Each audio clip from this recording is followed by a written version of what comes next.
We take you through what the new gun laws in New South Wales are and what they mean to shooters both there and elsewhere.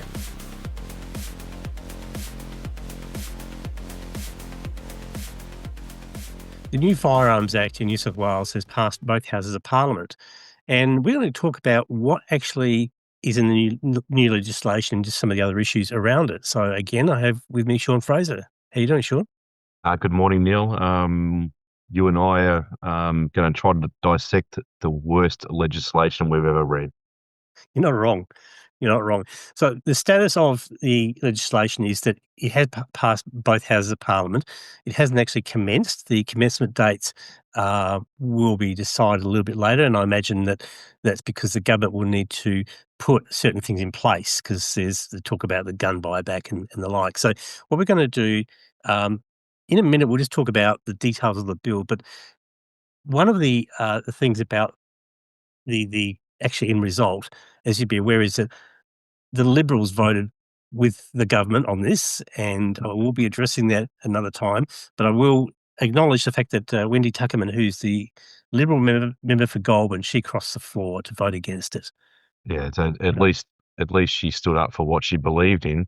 The most bizarre thing is the Liberals and the Liberal Speaker in the upper house. I'm not sure of her name. Do you remember her name, Neil? She basically stood up and said, "This is unfair. This is rushed. This is everything else is bad, bad, bad." Oh, and guess what? We're voting for it.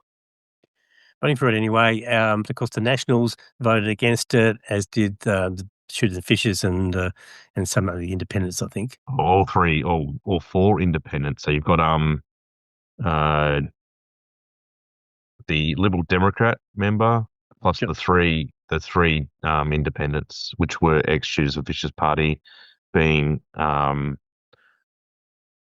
Donato, Phil Donato, Roy Butler, and Helen, which used to be the three Shooters and Fishers Party lower house members, Yep. but they now independents. Yep. There was quite a series of amendments that were proposed by those who were on our side. Quite a lot, and actually kept everybody up till like 3 a.m. on Christmas Eve. So it's quite a marathon effort. So Yeah, it kudos. was 4 a.m. because I'm in Queensland, so I was up to 4 a.m. So that's right. You sat through the whole thing. So kudos to all those, and it was a really great effort by those on the pro shooting side. Um, but all the members, the amendments got knocked off, except there was one towards the end that did get through, and I think it might have even been It was a Greens amendment. yeah, which basically the amendment was in relation to a disqualification for getting a firearms license. It was somebody who, to the Commissioner's knowledge, has never been investigated by Commonwealth or state law enforcement or intelligence agency for terrorism-related offences. Well, I thought that's what the police trick Well, was for. I thought that was what fit and proper meant. Yeah, it's like, Um, the second leg of that was, to the Commissioner's knowledge, is not an associate or does not reside at the same residential address of someone who's been investigated for terrorism offences. yeah, well, we know why that one's been thrown in. Well, that's what this whole matter was about. So they could have actually put that in on day one, and maybe everybody could have gone Yeah, home, but they yeah. didn't. Well, I strongly believe, and I think you're on the same boat, Neil, that if the police had done their job, if weapons, sorry, they don't call them weapons licensing. What's the New South the firearm registry in New South Wales had done their job on proper checks, which they, by the way, took 3 years to approve his license, which no one's ever heard of before. If they'd done their proper checks, this would not have happened. He would not. The father would not have been approved for his license. He wouldn't have owned any firearms, let alone six. And not that six is a bad number for sporting shooters. I don't care what. The more, the better. If you own 100, there's no reason not to own 100. Now, this was followed on Christmas Eve by a media release that the government put out, which contains a bit of an error in it, I think. So here's the release that they put out on the 24th of December, and you'll see that further down in it's this paragraph which I'm highlighting. Yeah, I already see the error. Yep. The government says the bill ensures New South Wales has the toughest gun laws in the country, imposing a cap meaning that an individual can have no more than 4 firearms, with exemptions for primary producers who can have up to 10. Okay, now that was the understanding by all the two Greens members in the upper house in New South Wales during the whole debate. Now, when a national spokesman stood up and asked for an amendment for farmers to have more than 10, the same as sporting shooters could have more than 10 with a commissioner's permit, the two Greens members looked at each other in shock, going, "Oh, I thought it was 4." They were not aware, and we're talking until 1 o'clock in the morning, the whole debate. They were not aware that sporting shooters can have 10. They thought all the shooters could have only 4, and it was only farmers who can have 10. So if you're, from what we read, Neil, if you're a member, if you're a competition shooter, or as far as I read it, basically a AA member, you can have 10. There's definitely mixed messages that we've got coming out from the government. But the way we read the members that went through, they talk about 10 for farmers, and they also talk about 10 for sport. Yeah, it says sports shooters? target shooting. It literally says sports/target shooting. Yep, and unlimited for collectors, and there's another category too. So basically, the government's been just taking some little steps back, or at least trying to fudge the story. Yeah, they want the story to be that they're better than Western Australia. There's no other reason for the 4. The 4 is not enough. We'll talk about this later, Neil, but the 4 is not enough guns for hunting. It's just simply not. If you hunt a wide variety of game in New South Wales, 4 is not enough. Yep. I guess the real damage, though, has been done with the reclassification of certain firearms. Yeah. Now, it's actually confusing the way that they've drafted this, and we actually were just talking about this before we hit the record button, that there may be a couple of gaps in what they've done Yeah. because it's all rushed. Do you want to just run through your understanding of what has been moved from category A and to C, and probably B to C? Okay, we're looking at so all straight pull, pump action firearms, both rimfire rifles, centerfire rifles, and shotguns, button/lever release firearms, and rimfire rifles, centerfire rifles, and shotguns have been moved from either category A or category B to category C. So category C, if those unaware, is basically you need to be a farmer, a primary producer. And even farmers, it's not a given, Neil, that if you're a farmer that you get a category C. You still got to, it's quite hard to apply for. Not all farmers have category C licenses. I'm not sure the proportion. In fact, I did see a breakdown from the Shooters, Fishers and Farmers Party of all the categories in New South Wales, and there was only probably like 500 category C licenses. It wasn't a lot. Yeah. And there's tens of thousands of farmers, obviously, with licenses. So, or more than that, probably hundreds of thousands of farmers with licenses, and not all of them have category C. So, most of those guns, which now were in category A or B, which are very, very popular in New South Wales and are unfortunately in category C, which in effect, Neil, as you know, that's a ban. I mean, if you don't have a category C license, and it's hard to get a category C license, you're not getting a category C license unless you're a primary producer. So if you're a sporting shooter or a hunter, category C is a ban. Yeah. The thing that was also a bit confusing is a couple of things. One is the treatment of lever actions. Yeah, that is very badly written. I'm still confused. It looks like they might be untouched. Yeah. So what we think, both Neil and I think, is category B. Sorry, lever action shotguns. Basically, the only thing that's left, it's the Adler, remains category B as long as doesn't have a more than 5 shots. Incidentally, Neil, the extension tube on the terrorist scum. He had an extension tube on both those shotguns. He only had a category A and B license. The father, that is, the terrorist scum father. He Mm. only had category A and B license, but he had extension tubes on both those shotguns to 7 to 10. They were illegal shotguns. So regardless of his license, he was holding those guns illegally. So from what we can tell, the Adler is okay as long as it's no more than 5 shots as category B. Yeah. Another confusing thing here is the treatment of air rifles. Yes, the dangerous elephant killing PCP air rifles. Yeah. Like there was never a mass shooting with an air rifle. So we'll probably leave that one alone for now because there may be other interpretations that can be applied to that. But we do know that in the response that came out, there were some very unhappy campers, even at um, the uh, uh, the Australian Olympic Committee.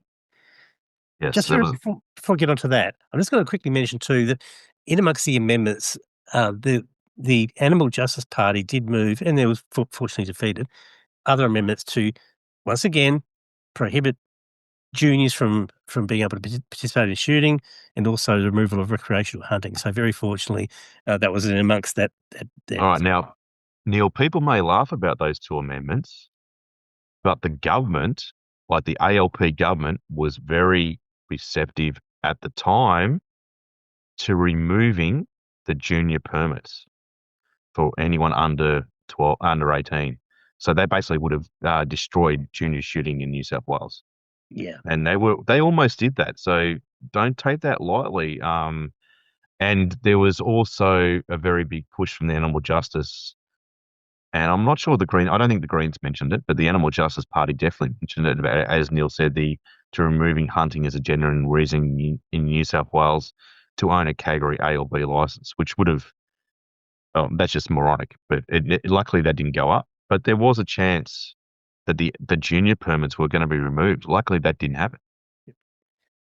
thank you for that. And I've actually bought a little bit of time because just trying to find the letter from that I was going to pull up. In fact, I will pull up shortly. It's to do with from the Australian Olympic Committee about the impacts that these laws are having on at least biathlon. I'm going to show you. Um, Dan Repacholi is a federal member of parliament with the Labor Party. He's also a former champion shooter with the at the Olympics and Commonwealth Games. And this is a statement he put on Facebook on the 24th, where now bear in mind he's Labor, so what he's doing, he's commenting um, on the Labor state government. So it's very unusual for a major party person to actually be critical of their state colleague. And he's saying here, when you rush things through, it has unintended consequences. These new laws means I would no longer be able to compete in all my Olympic events. Now he's talking about pistol shooting because what he does. Young athletes are having their Olympic dreams taken away. Shooting is Australia's sixth most successful Olympic and Paralympic sport. This hurts athletes. Shame on the New South Wales government. So again, he's as I said, he's being very blunt about it, and then he attaches a letter from the Australian Olympic Committee. Now, Yeah, and this is not a small thing. That's an actual official letter from the Australian Olympic Committee. It's not an email. It's not a a tweet on it or anything like that. It's an actual letter from them. It's pretty serious.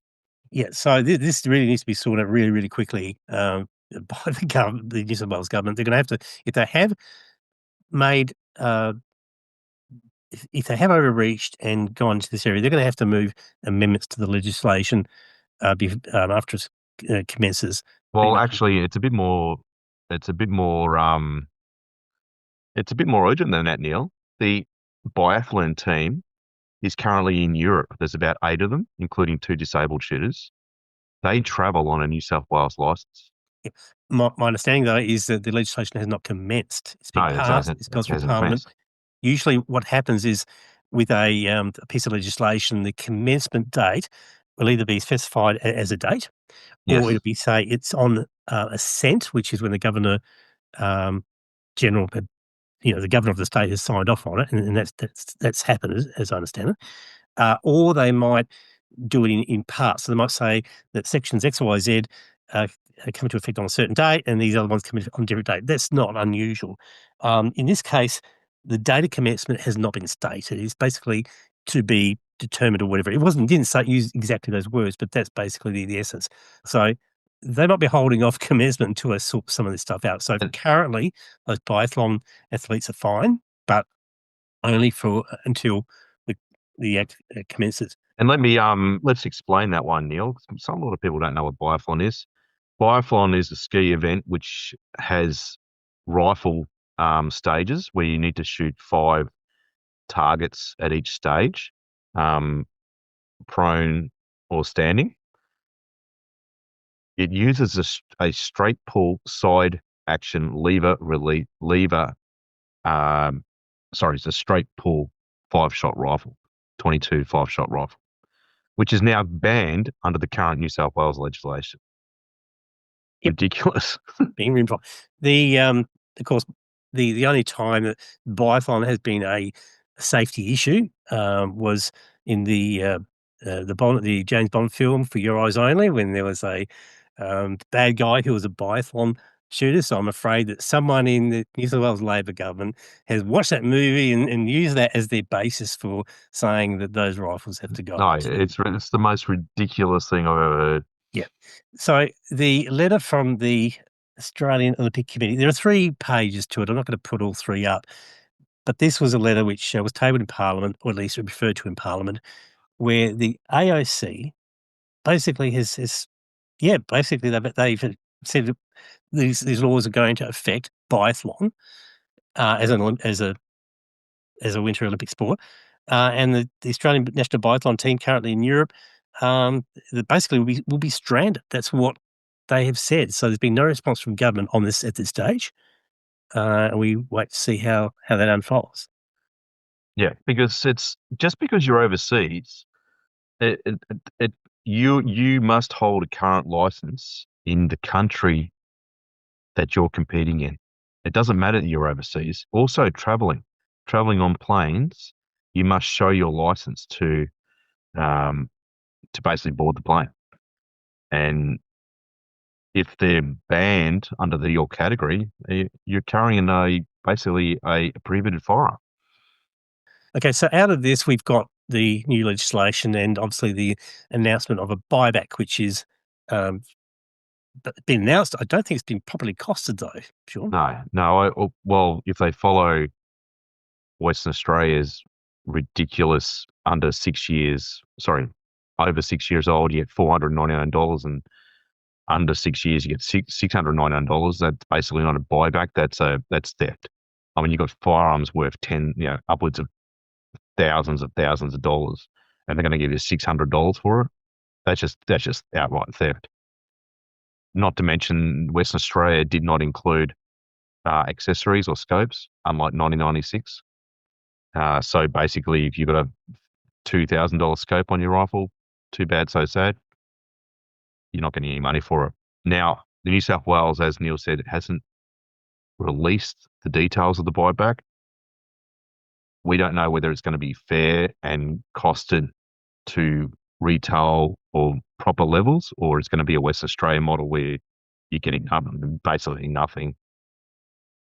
The other point to make is, yes, all the prohibited lever release, button release, shotguns, and unfortunately, the most devastating one for shooters is the pump action and lever release rifles, which in New South Wales there's a hell of a lot of. That includes all the Taipans and the wedge tails, Warwicks, etc., etc.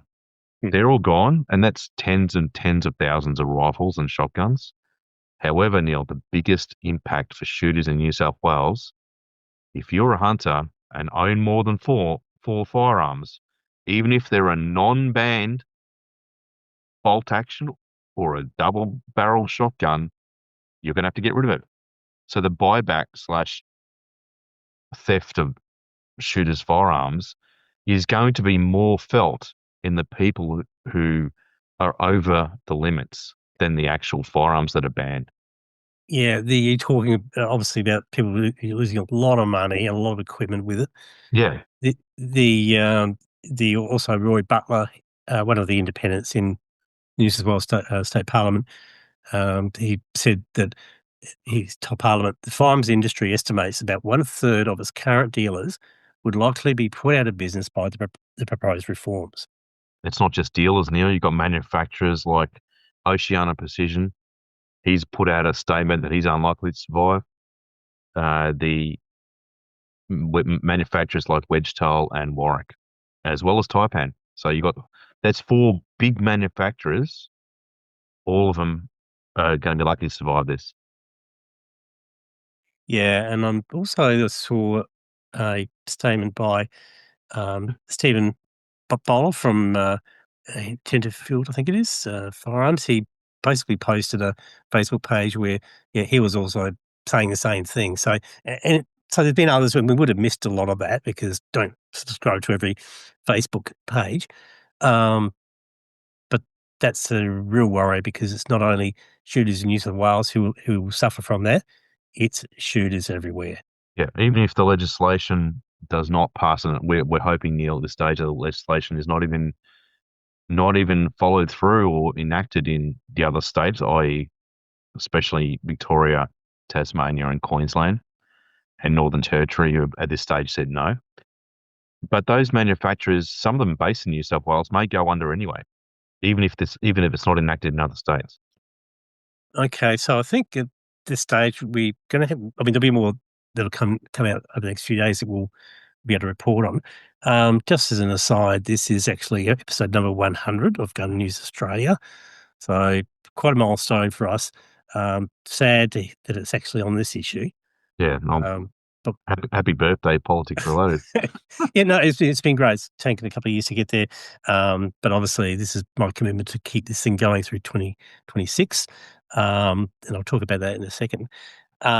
Now, out of this, there's a I did a video a couple of days ago on a couple of legal actions that are floated, and the video for that I've released is in the tab at the top of the screen there.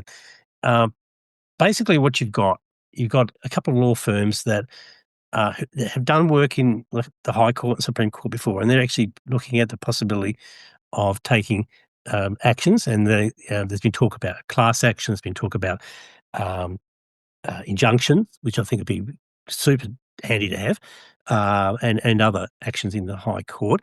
Now, the High Court's typically well, it is federal, so they're looking at the application of the Australian Constitution in really what is a state-based context. So people might wonder, well, where's the link there? That will come out in due course. But what I'm saying is there's a couple of law firms that are actually actively raising funds now. And so if you want to check that video out, you'll be able to see their fundraisers. But this is important because obviously there are time limits that apply to taking the action. So they're having to raise the money, get their thoughts around their exactly what they're proposing to do, and then start filing it. So if you can, just please check out those links now and support those causes.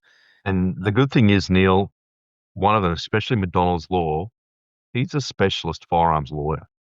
So this is not our friend in Western Australia with her law firm, who never done any Our, firearms work before. our friend in Western Australia, Well, okay, your friend in Texas. And oh yes, sorry, yeah, she's moved to Texas. Yeah, the one who's So it through. So I mean, we've had a bit of fun with her before, and We're in money. Come on, money. Let's spend it rolling. but there's a serious part to this because that damaged the reputation of fundraisers through the year. There are a couple that did not go ahead because of that, because of what she did. yeah, But these do not suffer the same risks. You're talking about lawyers who are putting money into trust, and when you start fiddling with trust accounts, booking fares or whatever it is you do, that's jail time. yeah. So this is shooters can be assured that this is going to law firms' trust accounts to be used for to battle this firearms in court. And in addition to that, these guys hold what they call practicing certificates, which gives them the license to practice as a lawyer. And if they do anything that's unethical or of criminal nature, they lose that certificate. They lose their business. So they're the mechanisms that are in place. So please check that out. And just to be short, the cake factor is not there. Yes, and it's a good. We have to try. We have to do everything possible to try. I mean, if even if just all the 300,000 or 260,000 shooters in New South Wales all donated $10 each, that's 2.6 million. So, and that would go enormous way to fight these laws. I guess the other thing I want to say about the laws is that Labor and the Liberal Party have seriously misunderstood where shooters live. The Liberal Party in particular has taken the view that, well, they don't really hold any country seats. There's a couple. There's Goulburn, which, again, Wendy Tuckerman, thank you for crossing the floor. There's also, I think, Port Macquarie and Albury. So they're not really in the country. So they've obviously thinking, well, we want to hang on to the metro votes by, being tough on gun laws sort of thing. You'll recall, though, quite a while ago that the WA Today paper in Western Australia published the famous map or maps of where shooters live. Yeah, mainly in metropolitan Perth. This was part of a scare campaign by the police minister, former police minister, to say how there's so many guns in the community and that.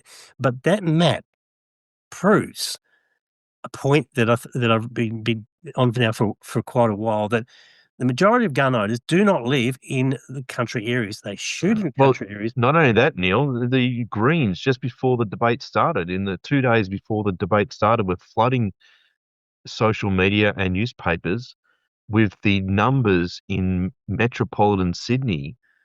5,000 shooters in this suburb, 8,000 shooters in this suburb. So it's not just Western Australia. There's a map in New South Wales where most of the shooters live in metropolitan Sydney areas. Yeah, and when you look at these maps, again, I'm looking at the Perth one, the greatest concentrations of shooters are in those suburbs that are tucked right in around the Perth CBD, and it will be the same story in Melbourne, Sydney, Brisbane, which means there are votes that will be lost in those seats that perhaps those parties thought, no, shooters don't live there. Not just some votes, tens of thousands of votes are going to be lost.